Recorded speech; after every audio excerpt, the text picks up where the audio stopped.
How much time in advance does it take to work on a case like this? I would say typically at least 3 to 4 weeks, sometimes more, like it depends on the complexity of it. And in, I guess, this case specifically, we don't actually know who we're looking for right now. So you're watching Alberta's Internet Child Exploitation team executing a search warrant in Edmonton recently. A CTV News crew was there as officers were briefed and entered a suspect's home looking for evidence.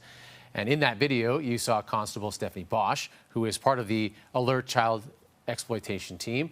These types of cases, Stephanie, are on the rise. Can you talk to us a little bit more about your role in giving advice for families to support loved ones when they're involved in this sort of thing? Yeah, absolutely. So part of my role with the Northern Alberta Internet Child Exploitation Unit is part of that community engagement team. So we're out in communities, we're out having conversations with parents about how to support their children. The thing that we're seeing a lot of is that kids have a really hard time reporting when things go wrong on the internet, when bad things happen, especially when there's that threat, that sextortion that's ongoing, right? It's the fear, the shame, the embarrassment. It's hard to talk about. So what we're telling parents out in the community when we're having these conversations is to lean in, like be vulnerable. Like these are hard conversations to have, but at the end of the day, if this has happened to your child, it is not their fault.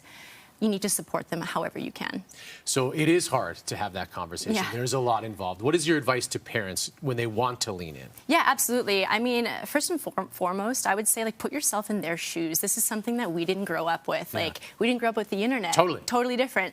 So I think it's just understanding that the landscape has changed. You know, we have kids that are exploring their sexuality online and they're meeting people online. So by being vulnerable and leaning in and just understanding the position that they're coming from, I think that's the first thing. Controlling your reaction. You know, you're going to have a big reaction, maybe try and keep that down a bit to really listen to what they're trying to say.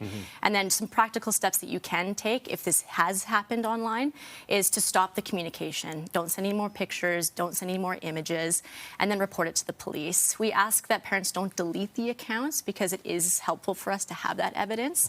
But definitely block and report if that gives some sort of control back to the child in that moment, for sure. Okay, so sometimes there may be signs that parents can look for because, as you said, children, teens might not be ready to come forward with all of this. Is there something that parents should monitor? That's a great question. So I think having a baseline is very important, right? Without a baseline, it's hard to understand if there's changes that are happening with your child. Some signs to look for sure, would be if the child is withdrawn, if they're maybe overprotective with their phone, not wanting people to see it, if all of a sudden they have presents or gifts that maybe there's, you know, grandma didn't get them these things, where are they getting this stuff from? That would be a great way to lean into a conversation to talk about, hey, like, what's going on? Like, you know, what's going on that's making you feel this way? I think those are things that you could definitely look for. Now, what about ages? I think, you know, many people can think of teenagers perhaps being involved in this, but how young can this get? I mean, we always get that question. So I would say it's never too early to have a conversation with a kiddo about online safety. And it's certainly never too late. So if you've missed that opportunity, it's never too late to start that conversation. But I guess having a conversation at the level of the child, right? I mean, like, I have a 4-year-old. I'm not going to be talking to her about meeting people online. That's not practical, right? When we talk about autonomy and agency and boundaries, you can start that young when we're talking about the internet, and then you just build on those lessons because they have to be ongoing. It's not this one and done that we can just do and dust off and say, okay, I've done my job. No, it's ongoing because kids, as they age, they change, right? Okay. Well, it's certainly important advice. We appreciate you being here this morning.